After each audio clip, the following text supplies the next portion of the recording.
लगता है। एक और इंटरेस्टिंग चीज है जो शायद रामायण में भी थी और कुछ हद तक महाभारत में भी, जो मैं आपसे जानना चाहता हूँ कि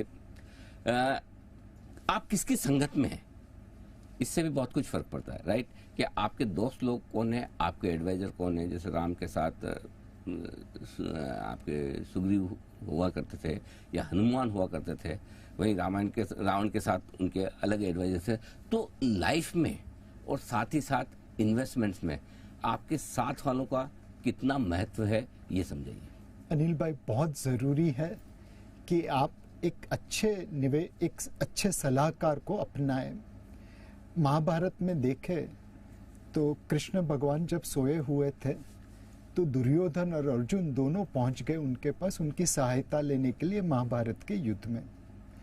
दुर्योधन पहले पहुंचा था बट वो श्री कृष्ण के सिर पे बैठा था।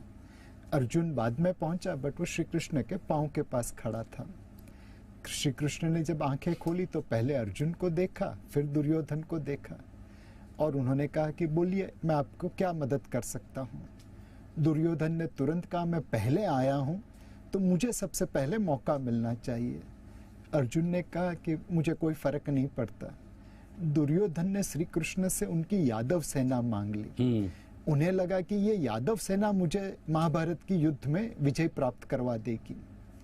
अर्जुन बहुत सिंपल था, उन्होंने तो कहा कि माधव मुझे तो आप ही चाहिए, सेना का मैं क्या करूंगा, आप साथ में तो विजय निश्चिंत है। दुर्योधन ने शकुनी को अपना सलाहकार बनाया। यादव सेना ली, पांडवों से ज्यादा सेना ली और फिर भी युद्ध हार गया।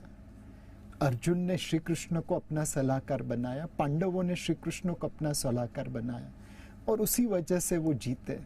भीष्म जो अपनी इच्छा मृत्यु की धारणा कर सकते थे, श्री कृष्ण ने शिखंडी को आगे करके श्री भीष्म का जो युद्ध से बाहर कर दिया। गुरु द्रोण जो कभी अपने शिष्यों के सामने हारते नहीं थे, वहां पे उन्होंने नरोवा कुंजरोवा करके अश्वत्थामा का हाथी का वध करके ऐसा ऐलान कर दिया जैसे अश्वत्थामा उनका पुत्र मर गया है, गुरु द्रोण रिटायर हो गए।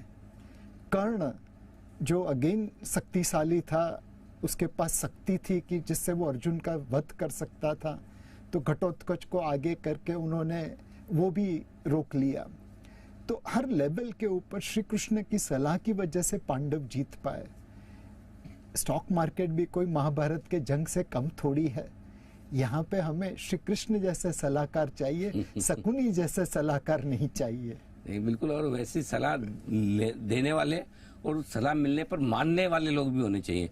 नहीं तो पता चला कि भाई आपके सलाहकार ही गलत है और सलाहकार गलत है तो फिर काम सारा गलत होना ही है। तो बढ़िया एडवाइजर्स साथ में रखें, वो ज़्यादा बढ़िया। जो काम खुद न कर पाए, किसी को पूछना हो तो वो बहुत बढ़िया।